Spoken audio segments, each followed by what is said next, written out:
পৃথিবী কে চালায়? আমেরিকা। আমেরিকাকে নিয়ন্ত্রণ করে কে? President. President Donald Trump, nobody stronger than me. প্রেসিডেন্টকে নিয়ন্ত্রণ করে কে? আপনার কাছে কি মনে হয় আমেরিকার প্রেসিডেন্টই আমেরিকার সবচেয়ে ক্ষমতাধর ব্যক্তি? কখনোই না।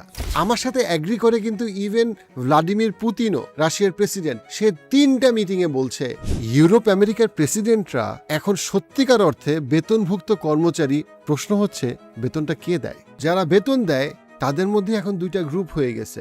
একটা গ্রুপ যেমন ফেসবুক, ইউটিউব, মাইক্রোসফট, এরা সবসময় যুদ্ধ চায় না, কারণ যুদ্ধ তাদের প্রফিটের জন্য ভালো না। যারা প্যালেন্টিয়ার, রেইথিয়ন, তারা কন্টিনিউয়াসলি যুদ্ধ চায়, কারণ অস্ত্র বিক্রির সাথে তাদের শেয়ার মার্কেট পুরোপুরি নির্ভর। এই কনফ্লিক্টের মধ্যেও একটা বিজয়ী আছে, সেটা কে? আমেরিকার জনগণ? প্রশ্নই আসে না। তারাই আসলে পৃথিবীকে নিয়ন্ত্রণ করে তাদের প্রফিটের স্বার্থে, কোনো দেশের পতাকার জন্য না। পৃথিবী আসলে কারা চালায়? পৃথিবীর ক্ষমতাধর আসলে কে? মুসলিমদেরকে ইচ্ছা করে ক্ষমতা চিনতে দেওয়া হয় না। আমাদেরকে চেনার দরকার না যে আমরা আসলে কাদের বিরুদ্ধে দাঁড়াবো এবং কিভাবে আমরা ইসলামকে সমাজে স্প্রেড করব ওই ক্ষমতাকে ব্যবহার করে। আপনি মনে করেন ক্ষমতাটা এইখানে, কিন্তু আসলে ক্ষমতাটা কিন্তু এইখানে। এবং আপনি যেটার পিছনে দৌড়াইতেছেন সেখানে আসলে কিছুই নাই। আপনি দৌড়াইতেছেন ধরেন আমেরিকান প্রেসিডেন্টকে বিরুদ্ধে, কিন্তু আমেরিকান প্রেসিডেন্ট যে হোয়াইট হাউসে থাকে, সেই হোয়াইট হাউসে তো সে ভাড়া থাকে, সে চাকরি করে। হোয়াইট হাউস তো সে ওন করে না। হোয়াইট হাউস ওন করে এইখানের কিছু কোম্পানি। এই কোম্পানিগুলোকে তো আমরা চিনি না। এই কর্পোরেশনগুলো কিভাবে কাজ করে, লবি, ডিপ স্টেট কিভাবে কাজ করে, ডিপ স্টেট আসলে কি? আজকে আমরা বোঝার চেষ্টা করবো যে ডিপ স্টেট আসলে স্বার্থ কি, তারা কারা এবং তারা কিভাবে কাজ করে, তাদের প্রায়োরিটি কি, তারা কখন গণহত্যাকে, গাজার গণহত্যাকে সমর্থন করে, কেন তাদের মধ্যে আবার স্বার্থের পরিবর্তন হয় এবং কেন তারা আবার ইউক্রেনে যুদ্ধ চায়, আবার তারা গাজা থেকে যুদ্ধ থেকে সরে আসতে চায়, কখন তারা ইসরায়েলকে ব্যবহার করে বা ইউক্রেনকে ব্যবহার করে, কখন তারা আবার আফগানিস্তান থেকে বের হয়ে আসে এবং কেন। আজকের এই আলোচনাটা আমি মনে করি আমার সবচেয়ে ইম্পর্টেন্ট ভিডিওগুলোর একটা, বিকজ আমি যে লেন্সে জিওপলিটিক্সকে দেখি, সেই লেন্সটা আমি আপনাদেরকে দেখানোর এবং শেখানোর চেষ্টা করব।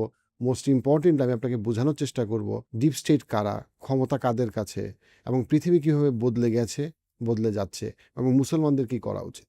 ডিপ স্টেট বোঝার জন্য আমাদের সবচেয়ে ইম্পর্টেন্ট যে প্রশ্নটা প্রথমে করতে হবে সেটা হইল, ভাই সারা জীবন ইতিহাসের পাতায় লেখা আছে রাষ্ট্রপতিরা, রাজারা, সেনাপতিরা, যেমন ফেরাউন, তারা সবসময় সামনে থাকে। যেমন ফেরাউন বলছে আমি খোদা তাআলা। তো এখানে ডিপ স্টেটের দরকারটা কি? যার বিলিয়ন ট্রিলিয়ন ডলার টাকা, সে কীভাবে পর্দার আড়ালে গেল? এটা তো আমাদের পৃথিবীর ইতিহাসে, আমরা যে ইতিহাসের বই সাধারণভাবে পড়ি, আমরা সবসময় দেখি যে সবচেয়ে ক্ষমতাধর ব্যক্তিটা সবচেয়ে উঁচু সিংহাসনে বসে বসে পৃথিবীকে নিয়ন্ত্রণ করে। এটাই তো আমাদেরকে সাধারণত শেখানো হয়েছে এবং এটাই তো পৃথিবীর ইতিহাসে হয়ে আসছে। কখন এবং কেন এবং কোন কনটেক্সটে এটা বদলাই গেল, কি হয়েছিল আসলে?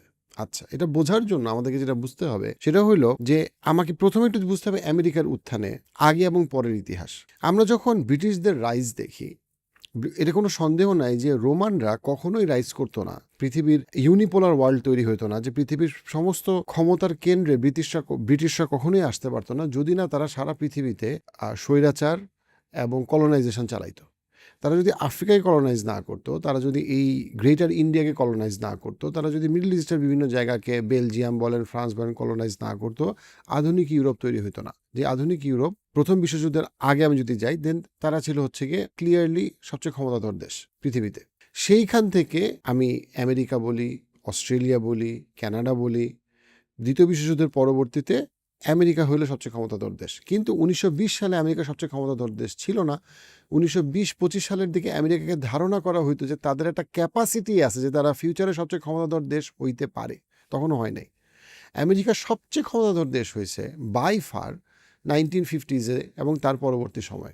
ইস্ট ইন্ডিয়া কোম্পানির কথা আপনি চিন্তা করেন। ইস্ট ইন্ডিয়া কোম্পানিতে কি বড় লোক ছিল না? অনেক বড় বড় কন্ট্রাক্টর ছিল না? ছিল। কিন্তু ইস্ট ইন্ডিয়া কোম্পানির একটা বৈশিষ্ট্য ছিল। সেই বৈশিষ্ট্যটা হইল এদের মালিকরা আসলে ওই দেশগুলাই ওইটার মালিক ছিল। আমি আবারও কথাটা বলি, অর্থাৎ ওই দেশ ইস্ট ইন্ডিয়া কোম্পানির নানাভাবে মালিক ছিল।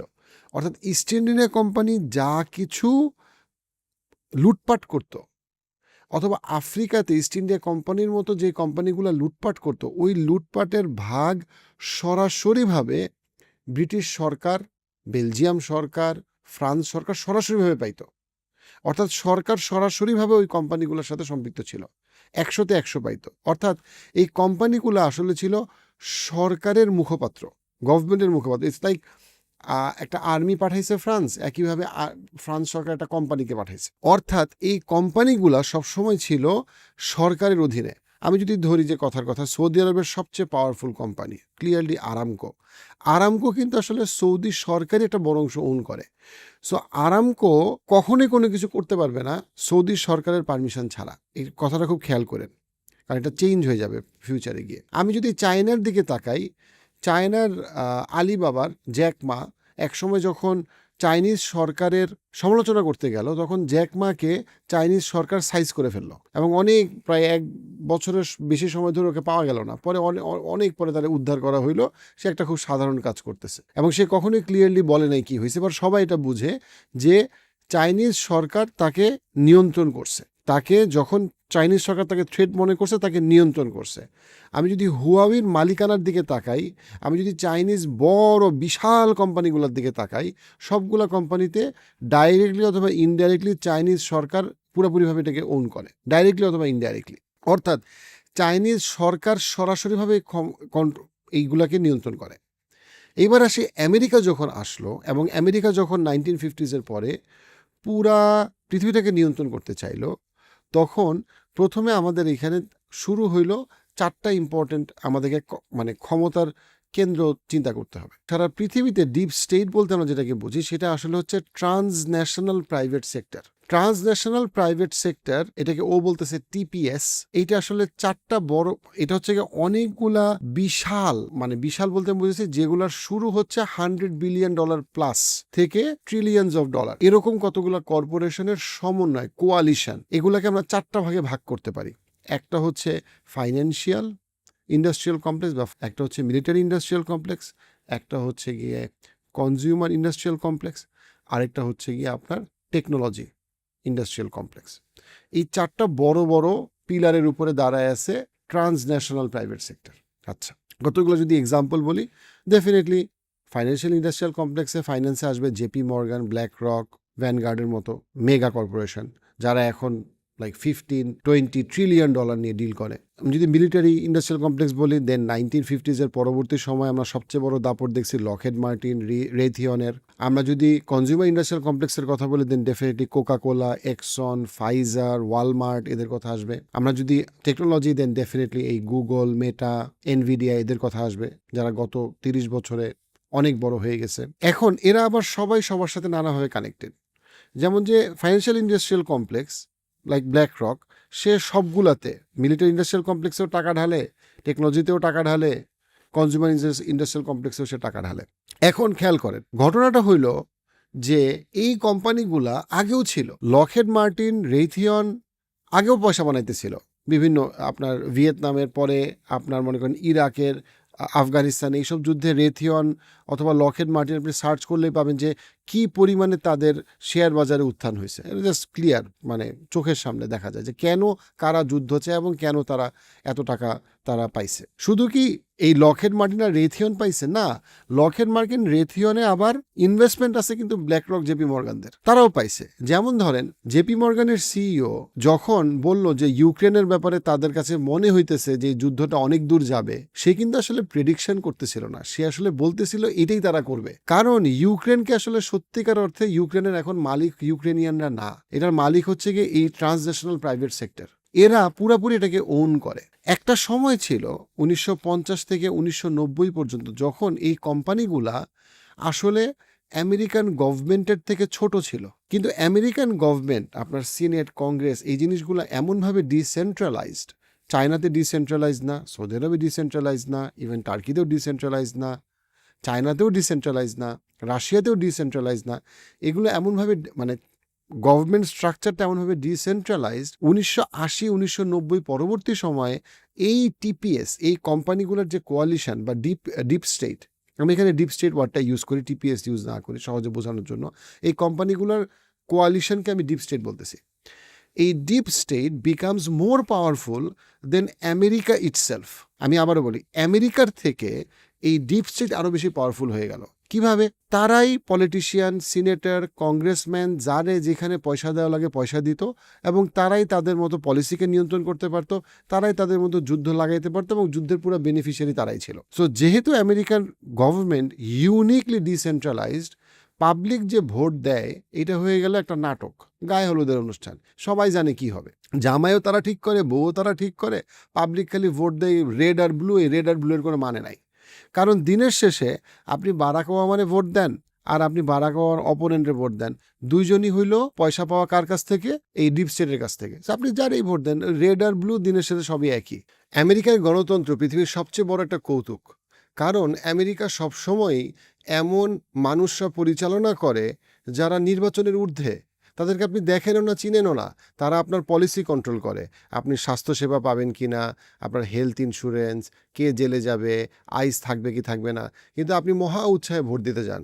কিন্তু আপনি যাদেরকে ভোট দেন, ওই লোকটা আপনার পলিসি কন্ট্রোল করে না, বরং ওই লোকটা বেতন পায় ওই কর্পোরেশনগুলোর কাছ থেকে।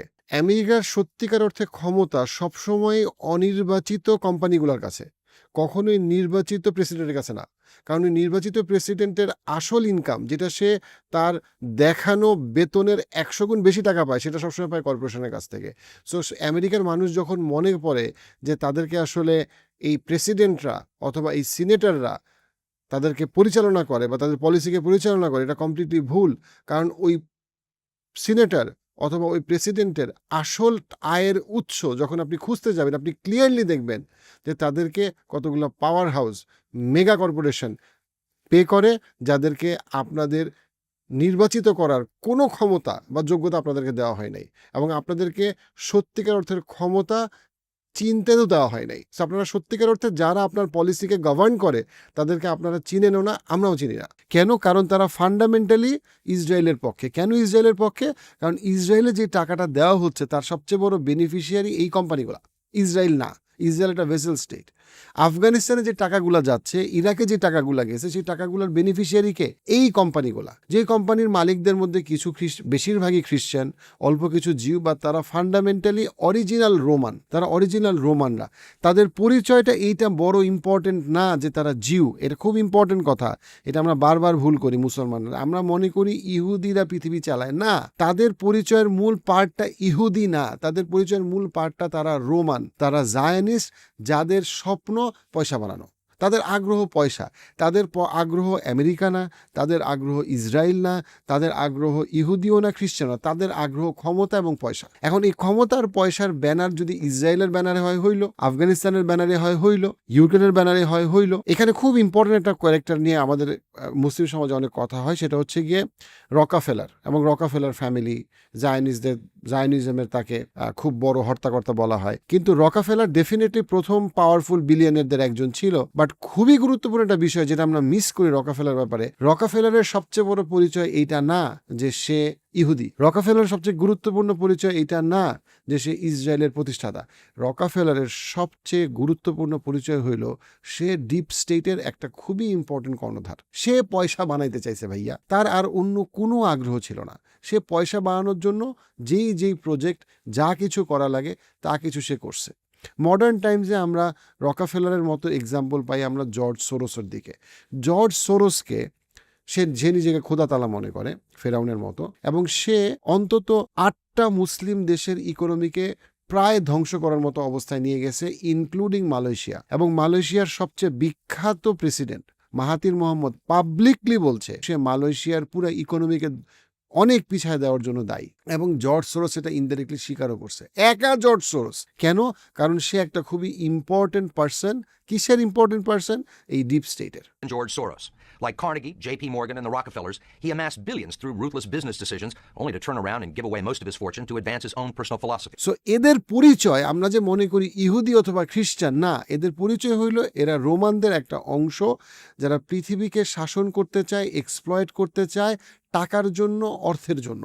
তাদের কাছে ইম্পর্টেন্ট হচ্ছে ক্ষমতা এবং অর্থ। তাদের কাছে ইম্পর্টেন্ট কখনো কোনো দেশ বা বাউন্ডারি না।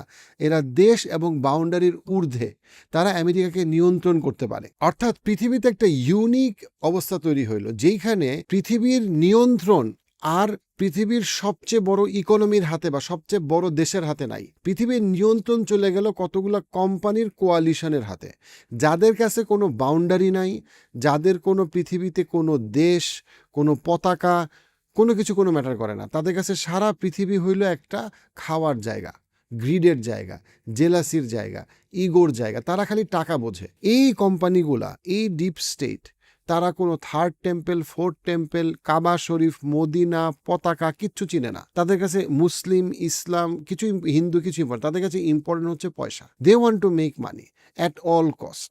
তারা আলটিমেটলি অ্যাকাউন্টেবল তাদের ইনভেস্টরদের কাছে, এবং তাদের সবার আগ্রহ হইলো ভাই পয়সা বানাও। এখন পয়সা বানানোর জন্য কি ইউক্রেনিয়ান মারা যাবে না প্যালেস্টিনিয়ান মারা যাবে, এটা নিয়ে দে কুডেন্ট কেয়ারলেস। নাকি সুদানিজরা মারা যাবে, দে কুডেন্ট কেয়ারলেস। খুব ইম্পর্টেন্ট একটা কথা, আপনাকে এদেরকে দেখতে হবে মোরালিটির বাইরে, ভালো খারাপের বাইরে, কারণ তারা মোরালিটি এবং ভালো খারাপের বাইরে চিন্তা করে। যারা লম্বা সময় ব্ল্যাক রক কিভাবে কাজ করে, অথবা কোকাকোলা এবং এনভিডিয়া, লকহেড মার্টিনের সম্পর্কটা কোথায় মিলে, তাদেরকে যারা লম্বা সময় ফলো করে না, তাদের জন্য এই জিনিসটা বোঝা খুব কঠিন। তাদের কোনো জাতীয় সঙ্গীত নাই ভাই, তাদের কোনো দেশপ্রেম নাই, তারা কোনো ভালো খারাপ বুঝে না, তারা কোনো পতাকার জন্য লড়ে না। তাদের টার্গেট হইল একটা যুদ্ধ হবে, যুদ্ধর দুই পক্ষ থেকে কেমনে পয়সাটা কামান যায়, কেমনে নেক্সট বেস্ট ডিলটা বের করা যায়। একটা সময় ছিল যখন ইস্ট ইন্ডিয়া কোম্পানির কাজ ছিল ব্রিটিশদেরকে বড় করা, খেয়াল করবেন। কিন্তু এখনকার সময় 1980s পর্যন্ত আমেরিকাকে বড় করা এদের একটা গুরুত্বপূর্ণ টার্গেট ছিল, যে আমেরিকাকে বড় করতে হবে, সারা পৃথিবীতে আমেরিকার যেন ডমিনেন্স থাকে। এটা মিলিটারি ইন্ডাস্ট্রিয়াল কমপ্লেক্স এখনও মনে করে। কিন্তু যারা টেকনোলজি নিয়ে ইন্ডাস্ট্রিয়াল কমপ্লেক্স, এনভিডিয়া কি আমেরিকাকে নিয়ে চিন্তিত না, ইলন মাস্ক কি আমেরিকাকে নিয়ে চিন্তিত না, তারা আমেরিকাকে নিয়ে চিন্তিত না। তারা সারা পৃথিবীকে একটা বাস্কেট হিসেবে দেখে, যেটা তারা খেয়ে ফেলতে চায়। তারা আমেরিকার প্রতি লয়াল না। তাদের কথা বিশ্বাস করবেন না প্লিজ, তাদের কথা বিশ্বাস করার কোনো কারণ নাই। তারা ইরাকে যুদ্ধ করতে গেছে ইরাককে সুখী করার নামে, যে তারা ইরাকিদেরকে সুখী করবে। আপনি চিন্তা করেন, তারা ইরাকে এবং আফগানিস্তানের মানুষদেরকে সুখী করার নামে বোমা মেরে তাদের সন্তানদেরকে মেরে ফেলছে, এবং তাতে তাদের একটা কোনো সমস্যা হয় নাই। ঘুমাইতে একদিনও ঘুমাইতে তাদের প্রবলেম হয় নাই, কোনো প্রেসিডেন্টের প্রবলেম হয় না। কেন? কারণ প্রত্যেকটা প্রেসিডেন্ট জানে তাকে চাকরি দেওয়া হয়েছে, তার একটা বেতন আছে, তার সাদা টাকা কালো টাকা মিলে একটা টাকা তার কাছে আসে। সো তার একটা কাজ আছে, তাকে একটা কাজ দেওয়া হয়েছে, তাকে অ্যাক্টিং করতে হবে। জেলেনস্কি ইউক্রেনের প্রেসিডেন্ট, সে জানে তাকে অ্যাক্টিং করতে হবে, তার একটা কাজ আছে, স্ক্রিপ্ট আছে, সে স্ক্রিপ্টটা পড়ে, সে অ্যাক্টিং করতেছে, সে অ্যাক্টিং করতে থাকবে। এটা একটা WWE রেসলিং। এটাকে আপনি কখনো MMA মনে করবেন না। MMA হচ্ছে রিয়েল কুস্তি, রিয়েল রেসলিং। আর WWE হচ্ছে একটা সাজানো নাটক। এই সাজানো নাটকের সবার একটা স্ক্রিপ্ট আছে, তারা স্ক্রিপ্ট পড়ে according to deep states wish and want. So white house completely একটা বাসা, যেটা ডিপ স্টেট কিনে রাখছে। ওইখানে তারা ভাড়া দেয় এক একটা প্রেসিডেন্টকে, তারা ভাড়া দেয়, ওরা ভাড়া খাটে। এর বাইরে আর কোনো কিছু নাই। এখানে কোনো মোরালিটির কোনো প্রশ্ন আসতেছে না। এখানে কে ভালো কে খারাপ, রেড ব্লু, এগুলো ফালতু আলাপ। আসল কথা হইল কেমনে করে এই কর্পোরেশনগুলা সারা পৃথিবীকে নিয়ন্ত্রণ করে এবং নিয়ন্ত্রণ করতে চায়। চায়না কিন্তু এভাবে অপারেট করে না। চায়নার হুয়াবিতে চাইনিজ গভর্নমেন্ট যা চায়, হুয়াবি তার বাইরে কখনো কিছু করতে পারবে না। একদম হুয়াবি বন্ধ হয়ে যাবে। আপনার BYD কখনো চাইনিজ গভর্নমেন্টের বাইরে কিছু করতে পারবে না। আরামকো সৌদি আরবে কখনো প্রশ্নই আসে না যে তারা সৌদি গভর্নমেন্টের বাইরে কখনো কিছু করতে পারবে। অর্থাৎ এই কোম্পানিগুলার, আরামকো হোক, হুয়াবি হোক, অথবা রাশিয়ার বিগেস্ট কোম্পানিগুলো হোক, এই কোম্পানিগুলা আর কমপ্লিটলি আন্ডার দেয়ার গভর্নমেন্ট। তাদের যে রাষ্ট্রীয় স্বার্থ, সেই স্বার্থকে তার অবশ্যই আপহোল্ড করতে হবে। এমিরাটস কখনো UAE-র এগেইনস্টে যাইতে পারবে না, প্রশ্নই আসে না, এটা impossible. This is how this are structure. এবং হিস্টোরিক্যালি এভাবেই স্ট্রাকচারটা ছিল। কিন্তু বর্তমান পৃথিবীতে এসে আমেরিকার ক্ষেত্রে এবং আমেরিকা এবং ইউরোপিয়ানদের ক্ষেত্রে এটা একটা অদ্ভুত অবস্থা সৃষ্টি হয়েছে। অদ্ভুত এই অর্থে যে এই ডিপ স্টেটগুলা বোথ ইউরোপ এবং আমেরিকাকে 100% নিয়ন্ত্রণ করে। আমেরিকার প্রেসিডেন্ট অথবা ইউরোপের ধরেন ইউকের প্রেসিডেন্টের থেকে নেটোকে অনেক বেশি নিয়ন্ত্রণ করে কারা? Deep state. কারণ তাদের গভর্নমেন্ট ডিসেন্ট্রালাইজড। এই গভর্নমেন্টের প্রেসিডেন্ট থেকে শুরু করে যারা আছে সবাইকে কিনে পকেটে ভরে রাখছে কারা? Deep state. For example Justin Trudeau অথবা ফ্রান্সের ম্যাক্রন 100% ডিপ স্টেটের এজেন্ট। এটার প্রমাণ আমি আস্তে আস্তে সামনে অনেকগুলো 100 একদম, মানে কি বলবো, তাকে স্ক্রিপ্ট দেওয়া হয়, তাকে পয়সা দেওয়া হয়েছে, তোমার কাজ এগুলা বেচা, এগুলা করা, এগুলা বলা, সেগুলা করে, এগুলা বলে, ডান। তার কোনো কাজ নাই। একসময় ফ্রান্সের প্রেসিডেন্টই বলছে ইসরায়েলকে বিনা বিনা শর্তে সাপোর্ট দিতে হবে। একসময় আবার ফ্রান্সের ম্যাক্রনকে বলা হয়েছে যে তুমি গিয়ে বলবা যে প্যালেস্টাইনকে আমি স্বীকৃতি দিব এবং তুমি নেগোশিয়েট করবা। These are the things that are happening. So আমাদেরকে বুঝতে হবে যে এই কোম্পানিগুলো প্রফিটে চলে, তাদের কাছে প্রফিট ইম্পর্টেন্ট, কিন্তু এই কোম্পানিগুলো কিন্তু সবসময় সব ক্ষেত্রে একমত না। এই কোয়ালিশনের মধ্যে কিন্তু তাদের মধ্যে ইন্টারনাল টেনশন এবং ডিবেট আছে। For example, military industrial complex, the way it is structured, সে সবসময় যুদ্ধ চায়। তার কাছে যে কোনো মূল্যে যুদ্ধ ইম্পর্টেন্ট। কেন? যুদ্ধ মানে অস্ত্র বিক্রি করাই তাদের কাজ। কিন্তু যে টেকনোলজিতে আছে, এনভিডিয়া, অ্যাপেল, নেটফ্লিক্স, মেটা, সে কি সবসময় যুদ্ধ চায়? সে সবসময় যুদ্ধ চায় না। সে কখনো যুদ্ধ চায়, সে কখনো মনে করে স্টেবল থাকলে মানুষের ইকোনমিক ডেভেলপমেন্ট হবে, মানুষের ইকোনমিক ডেভেলপমেন্ট হইলে মানুষ আরও বেশি অনলাইনে কনজিউম করবে। তো সে যখন তার শেয়ার মার্কেট দেখে, সে যখন তার কোম্পানির শেয়ার দেখে, তখন অনেক ক্ষেত্রে বোথ ফিনান্সিয়াল ইন্ডাস্ট্রিয়াল কমপ্লেক্স এবং টেকনোলজি ইন্ডাস্ট্রিয়াল কমপ্লেক্স চিন্তা করতে পারে যে হ্যাঁ, মিলিটারি ইন্ডাস্ট্রিয়াল কমপ্লেক্স চাচ্ছে যুদ্ধ, কিন্তু আমার মনে হয় যুদ্ধের থেকে আরও ভালো হইল যদি যুদ্ধটা বন্ধ হয়ে যায়। এবং তারা সবাই ন্যারেটিভকে তাদের পছন্দ মতো কন্ট্রোল করতে চায়। পৃথিবীর সবচেয়ে বড় বড় পত্রিকা এবং পৃথিবীর সবচেয়ে বড় বড় মিডিয়া হাউস যেগুলো ছিল, সেগুলো সব 100তে 100 এরা কিনে বসে আছে। অ্যামাজন যখন বড় হয়েছে, অ্যামাজন কি কিনছে? Washington post. এক্স যখন বড় হয়েছে, ইলন মাস্ক কি করছে? মিডিয়া হাউস কিনছে। সো ইউ সি, অর্থাৎ তারা মিডিয়াকে কেন কিনে? কারণ তারা ন্যারেটিভকে কন্ট্রোল করতে চায়। এখন আনফর্চুনেটলি টুইটার যেভাবে ফাংশন করে, ইউটিউব যেভাবে ফাংশন করে, ফেসবুক যেভাবে ফাংশন করে, তাতে আমাদের মতো যারা মিসকিন দেশের অনেক বেশি সংখ্যক মানুষ, আমরা হচ্ছে মিসকিন দেশের বিশাল সংখ্যক মানুষ, তারা অনেক ক্ষেত্রে অনেক বেশি কথা বলে ন্যারেটিভকে এখন ইনফ্লুয়েন্স করতে পারে। এখন আমাদের একটা পাওয়ার হয়েছে। ওয়াই? বিকজ ফেসবুক, ইউটিউব জানে 200 বিলিয়ন মুসলমানের মধ্যে 50 বিলিয়ন মুসলমান যদি কোনো একটা ন্যারেটিভ পুশ করে, এই ন্যারেটিভকে অপোজ করা তার বিজনেসের জন্য খারাপ। সো সে সরাসরিভাবে ফেসবুক, ইউটিউব কখনোই আমাদের ভয়েসকে ইগনোর করতে পারে না। বাট আপনি চিন্তা করেন, আগে যখন ওই এমটিভির জামানা ছিল, শুধু বিবিসি আর সিএনএন ছিল, আপনি নোম চোমস্কির 2000 সালের বইয়ে ব্যাক করেন, সে দেখাইছে যে মিডিয়া কিভাবে ওয়ার প্রমোট করে এবং আমেরিকানদেরকে কিভাবে বোঝানো হয়েছে Vietnam war was justified, Iraq war was justified. Why? Because তখন মিডিয়া পুরোপুরি কন্ট্রোলে ছিল। এখন ফেসবুক, ইউটিউবের যুগে মিডিয়াকে কন্ট্রোল করা যায় না। So you can see FIC, financial industrial complex, যেখানে মিলিটারি ইন্ডাস্ট্রিয়াল কমপ্লেক্স এবং টেকনোলজি ইন্ডাস্ট্রিয়াল কমপ্লেক্সে পুরোপুরি টাকা দিয়ে বসে আছে, তারাও দেখে যে আসলে কিছু কিছু ক্ষেত্রে যুদ্ধের তো দরকার নেই, যুদ্ধ এখন ভালো না, এখানে আমার যুদ্ধ করে লাভ কি, রেদার আমি যুদ্ধ করে আরো বিপদে পড়তেছি। সো তাদের মধ্যেও কিন্তু ইন্টারেস্টের শিফট হয়। তাদের মধ্যে ইন্টারেস্টের শিফট এই জন্য হয় নাই যে হঠাৎ করে মুসলমানদের প্রতি তাদের ভালোবাসা সৃষ্টি হয়েছে বা হঠাৎ করে নেতানিয়াহুর সাথে ঝগড়া হয়েছে তাদের। না, ব্যাপারটা কাজ করে না। It's about business. কোন ব্যবসায়, কোন ইনভেস্টমেন্টে লাভ বেশি, তারা যখন দেখে যেই বিজনেসে এবং যেই ইনভেস্টমেন্টে লাভ বেশি, তারা তখন সেটা করে। যখন তার ইসরায়েলের কাছে অস্ত্র বেচে লাভ বেশি, তারা ইসরায়েলের কাছে অস্ত্র বেচে। যখন তাদের ইসরায়েলকে মুছে ফেলে লাভ বেশি, তখন তারা ইসরায়েলকে সাপোর্ট করা বন্ধ করে দেয়। যখন তাদের দরকার, তখন তারা ইউক্রেনকে যুদ্ধের মধ্যে নিয়ে ঠেলবে। আমার সাথে অ্যাগ্রি করে কিন্তু ইভেন ভ্লাদিমির পুতিনও, রাশিয়ার প্রেসিডেন্ট, সে 3টা মিটিংয়ে বলছে যে আমি জেলেনস্কির সাথে মিটিং করে কি হবে, ইউক্রেনের ভাগ্য তো জেলেনস্কি নিয়ন্ত্রণ করে না, তার হাতে কোনো ক্ষমতা নাই। অর্থাৎ সে ইন্ডিকেট করতেছে ডিপ স্টেটের কথা, সে ইন্ডিকেট করতেছে ইউএসএ এবং নেটোর কথা এবং তাদেরকে যারা নিয়ন্ত্রণ করে। যখন তাদের দরকার তখন তারা আফগানিস্তানে ছিল, যখন তাদের কাছে মনে হয়েছে আফগানিস্তানে আর খুব বেশি তেমন লাভ করার কিছু নাই এবং আফগানিস্তানে তারা আর বেশি একটা পয়সা বানাতে পারতেছে না, তারা চলে গেছে, ধ্বংস করে মুছে খেয়ে দিয়ে চলে গেছে। আমরা মুসলমানরা খুব ভাবতে পছন্দ করি যে আফগানিস্তানে তালেবানদের বিজয় হয়েছে, বাট আমরা ভুলে যাই যে আসলে আমেরিকাকে নিয়ন্ত্রণ করে না। জিনিসটা হইল, আমেরিকা আফগানিস্তানে আসছে, আফগানিস্তান থেকে তার যা কিছু নেওয়ার সম্ভব ছিল তা কিছু সে নিয়ে তার কর্পোরেশনগুলো চলে গেছে। আমেরিকান ট্যাক্স পেয়ারদের মানি আমেরিকান কর্পোরেশন কাছে গেছে। Same with Iraq. ইরাকের যুদ্ধের আগে আর যুদ্ধের পরে ইরাকের ইকোনমি কমপ্লিটলি এক্সপ্লয়েট করে খেয়ে দিয়ে নিয়ে গেছে। আবার আপনি যদি আরও আগে যান, যেটা আমাদের জন্য ইম্পর্টেন্ট, গ্রেট ইন্ডিয়াতে কি ছিল, যত সম্পদ, সহায় সম্পদ যা কিছু নেওয়া সম্ভব ছিল, প্রায় 200 বছরে সব কিছু নিয়ে 1947-এ একটা সময় তারা মেনে নিছে যে তারা চলে যাবে। কেন তারা মেনে নিছে? কারণ তারা হঠাৎ করে কি এই মুসলিম আর হিন্দুদেরকে অনেক ভালোবাসছে? না, that wasn't the point. The point is তাদের যত কিছু নেওয়ার ছিল তারা মেজরিটি নিয়ে গেছে।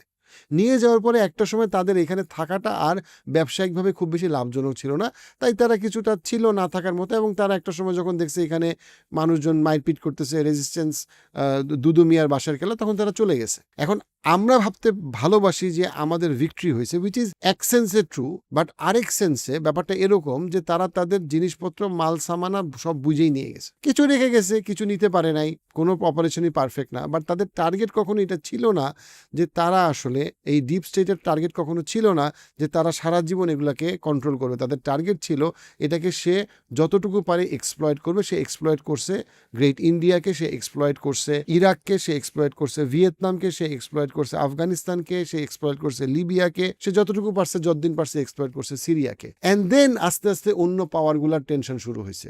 এই ডিপ স্টেটের সাথে রাশিয়ার টেনশন আছে, এই ডিপ স্টেটের সাথে চায়নার টেনশন অনেক বেড়ে যাচ্ছে তাইওয়ানকে নিয়ে, এই ডিপ স্টেটের সাথে সৌদি, কাতার, টার্কি, এদের যে জিসিসি এবং ব্রিক্সের যে কম্বিনেশন, তাদের সাথে টেনশন আছে, এবং এই টেনশনে তাদের মধ্যে নেগোসিয়েশন হয়। এবং আমরা যে সিরিয়াতে খুব ইন্টারেস্টিং ওয়েতে দেখছি যে সিরিয়াতে এই নেগোসিয়েশনে ক্লিয়ারলি আমরা দেখতে পাইছি টার্কি, কাতার এবং সৌদি আরবের কম্বিনেশনে, কম্বাইন্ড এফোর্ডে সিরিয়াকে কিন্তু ডিপ স্টেট মুক্ত করা গেছে। ক্লিয়ারলি এই ডিপ স্টেটকে, এই যে আমেরিকা ব্রিটিশদের যে ডিপ স্টেট, এই ডিপ স্টেট সিরিয়াতে রাখতে চাইছিল বাশার আল আসাদকে, সে রাখতে পারে নাই। অবশ্যই সিরিয়া ধ্বংস হয়ে গেছে, অবশ্যই সিরিয়ার ইকোনমি মিলিটারি বলতে তেমন কিছু নাই, বাট এটাতে আস্তে আস্তে ইনভেস্ট করতেছে কারা? সৌদি আরব, কাতার এবং টার্কি। এবং আমরা আশা করতে পারি 20-30 বছরে সিরিয়া আবার দাঁড়ায় যাবে, কারণ সিরিয়া আমাদের খুবই ইম্পর্টেন্ট একটা জায়গা। কোরআনে বারবার সিরিয়ার কথা কোরআন হাদিসে আসছে। অর্থাৎ আমরা যেটা দেখতে পাই সেটা হইল গিয়ে যে এই ডিপ স্টেটটা কীভাবে ফাংশন করে, এবং এই ডিপ স্টেটটা কীভাবে policy, media, narrative, economy, military কীভাবে কন্ট্রোল করে। এবং এটা মুসলমানদের জন্য ইম্পর্টেন্ট যে মুসলমানরা আসলে ট্রুলি বুঝতে পারে যে কারা আসলে মুসলিমদের বিরুদ্ধে, কেন যুদ্ধ হোক, মুসলমানদের আচার আচরণের পরিবর্তন হোক, সমকামিতার ব্যাপক প্রচার প্রসার হোক, এখানে আসলে ব্যবসায়িক স্বার্থটা কারা এটাকে প্রমোট করতেছে, কেন প্রমোট করতেছে, তারা কি চাচ্ছে।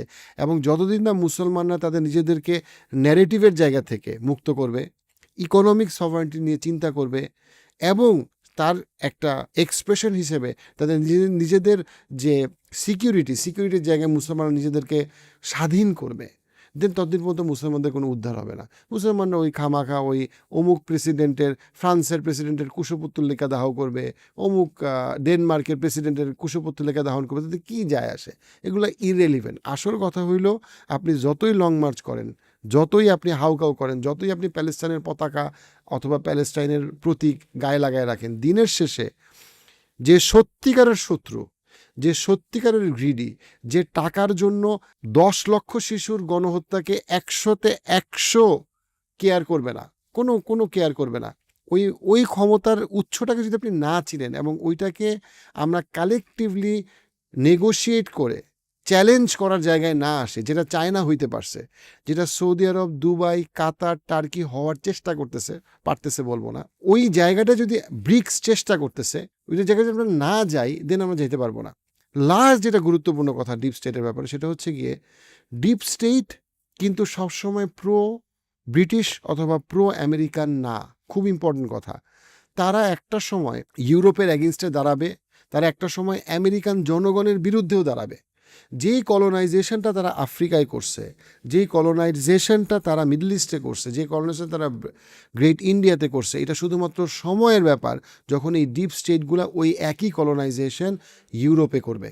যেমন ইউক্রেনে করছে, যে জিনিসটা ইউক্রেনে হয়েছে সেই জিনিসটা সম্ভাবনা খুবই বেশি ফিনল্যান্ডে হবে, ইস্তোনিয়াতে হবে, এবং আস্তে আস্তে ওই দেশগুলোকে আস্তে আস্তে আরও কলোনাইজ করবে। অর্থাৎ ব্যাপারটা এরকম যে সে খাবার খুঁজতেছে, সে একসময় আফ্রিকায় খাইতো, আফ্রিকা এখন চায়নার দখলে চলে গেছে।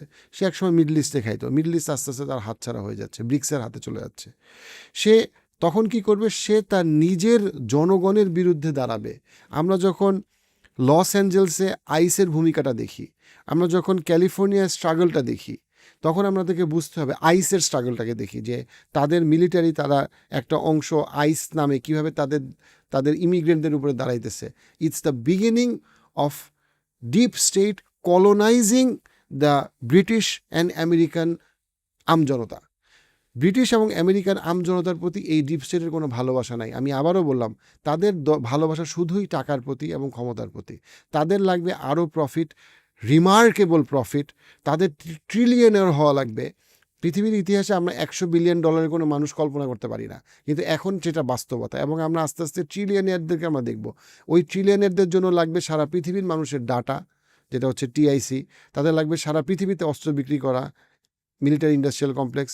তাদের লাগবে সারা পৃথিবীর সমস্ত নামি দামি কোম্পানিতে ইনভেস্ট করা এবং পলিসিকে কন্ট্রোল করা, সেটা হচ্ছে গিয়ে আপনার ফিনান্সিয়াল ইন্ডাস্ট্রিয়াল কমপ্লেক্স। এবং এইভাবে এরা পৃথিবীর সমস্ত পতাকা, পৃথিবীর সমস্ত বর্ডার, সব কিছুর ঊর্ধ্বে গিয়ে তারা পৃথিবীকে নিয়ন্ত্রণ করতে চায়।